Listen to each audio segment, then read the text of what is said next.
Interwald. Deep into the woods one must travel, if mysteries of nature are to unravel. Interwald, Interwald. Beaver Creek has enthralled, so mama please don't call when we go interwald into the woods. Interwald, into the woods, enter the woods. Interwald is as a natural issue.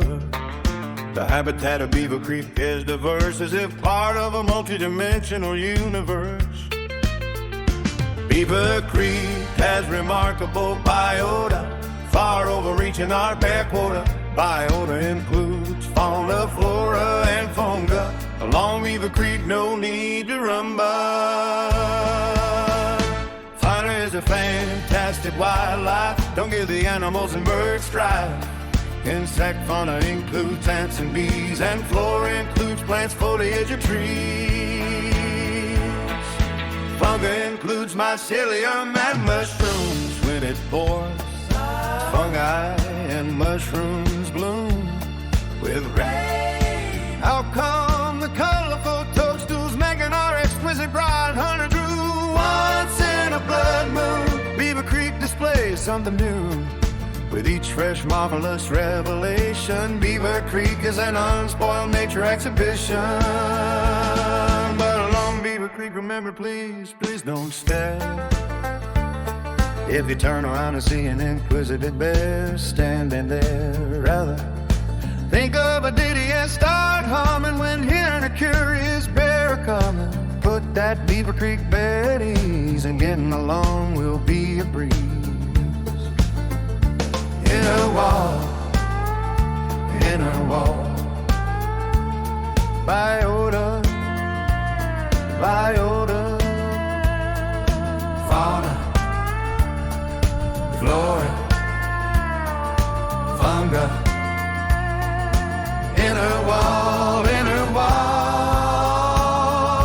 Deep into the woods we must travel, if mysteries of nature we are to unravel.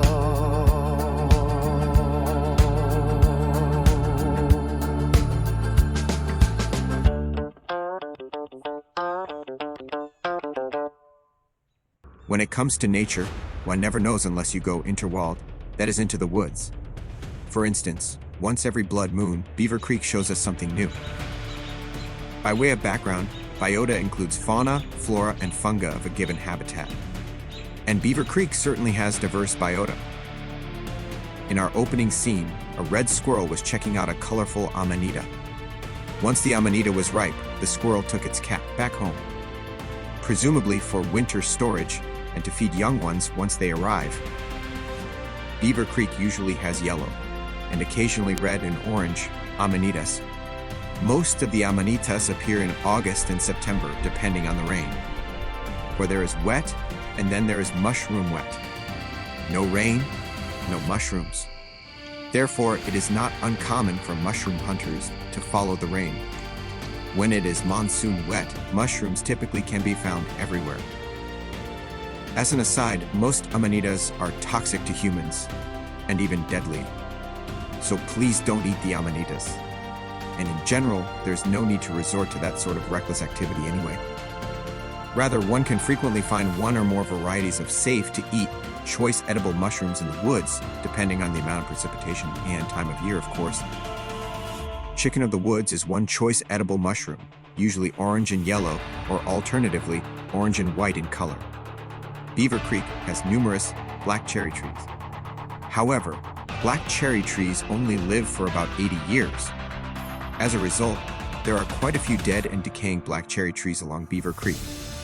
Certain types of funga live off of dead or decaying trees. For instance, the aforementioned chicken of the woods seem to flourish using the dead black cherry trees as a food source.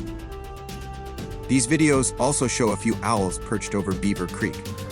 Owls are predators of opportunity. Owls can often be found perched over a hiking trail, or in our case a creek, that provides a good flight path for the owls to swoop down and snatch up prey. In the spring, Beaver Creek roars like a river as the deep snow melts. During this time, little trout 5 to 6 inches in length are seen swimming up Beaver Creek. Trout are a favorite snack of owls, so owls like to fish along Beaver Creek. Beaver Creek has more than a few natural wildlife bridges, that is, trees knocked down by windstorms. Wildlife frequently cross Beaver Creek using these makeshift bridges, presumably to avoid getting wet paws. However, at times, wildlife doesn't seem to care much about getting wet feet. And as alluded to, late summer, the Beaver Creek bed is typically dry. This encourages wildlife to travel right down the middle of the creek bed. That route may provide much easier going than moving through downed trees and branches, buckthorn, thicket, and brush. White birch trees are abundant along Beaver Creek. Similar to black cherry, white birch trees only live to be about 80 years old. Thus, there are numerous dead or decaying white birch trees in this area at any given time. Decaying white birch wood often yields mushrooms, such as birch polypores. In general, male fishers have tan fur, especially on the head and shoulders. Conversely, females have black fur. Similar to bears, male and female fishers don't spend time together outside of mating season. Amusingly, fishers can often be seen standing up on their hind legs to get a better view of their surroundings. Fishers like to run everywhere they go, or at least hop along at a hefty pace. And our young male fisher has substantial white chest blaze. He's named Blaze Runner as a result. Young Blaze Runner was filmed checking out the large chicken of the woods. But that may have been more a search for water or moisture rather than food, as Beaver Creek had dried up at the location shown. Interestingly, as the chicken decayed, it became insect-infested, causing the hairy woodpeckers to peck it to pieces. A squirrel was photographed taking pieces of the chicken home for winter storage. Also of note, a pileated woodpecker felt the need to supervise the smaller hairy woodpeckers in their unholy desecration of this chicken of the woods. White-tailed deer will eat just about anything. So, not surprisingly, the fungi videos reveal that deer eat various types of mushrooms. In the past, we've captured deer on film eating enoki, velvety polypores, deer or fawn mushrooms, and even gyrometra, also known as false morels. A few red foxes still roam Beaver Creek. Foxes typically have black socks.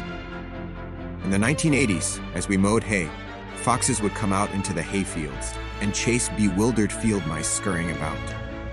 However, in the late 1990s, the turkeys moved in, bringing along coyotes. The coyotes have displaced the smaller foxes for the most part along Beaver Creek.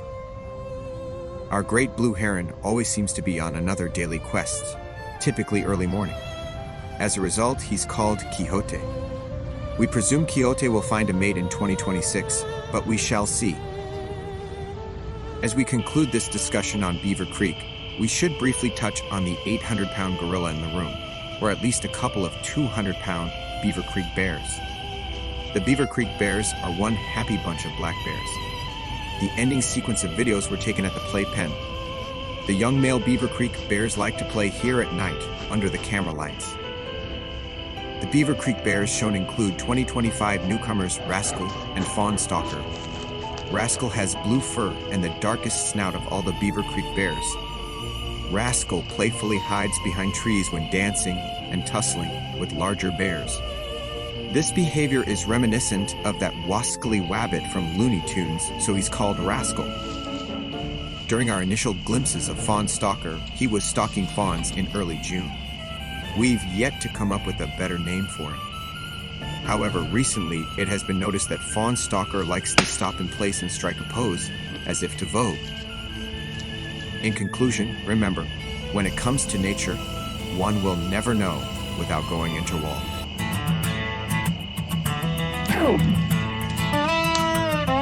Where you been? Where you been? Oh mama, this Beaver Creek bear was dancing at the playpen.